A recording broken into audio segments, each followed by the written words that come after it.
Hi, I'm Kevin Wong. I'm a Master's of Engineering student at the Biofluidics lab at Cornell University.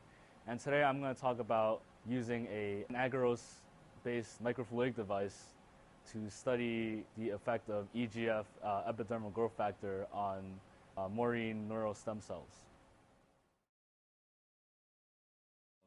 The device basically consists of 3 microfluidic channels, each 150 microns wide. The EGF is pumped into one of the side channels, and the buffer is pumped into the other side channel. This basically sets up static linear chemical gradient across the center channel, since the EGF easily diffuses through the agarose gel. The neuron stem cells are seated in the center channel, and the progress of their migration is monitored through a microscope.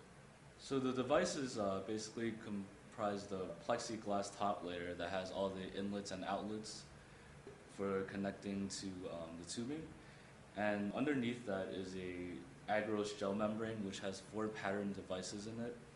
This is surrounded by a Pdms Spacer, which guarantees that we have constant thickness throughout the overall device. The PDMS and the gel assemble on a glass slide which is coated with phyronectin.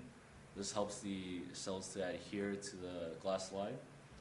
In addition, the stainless steel plate is used to mount the entire device, and we sandwich the device together with screws.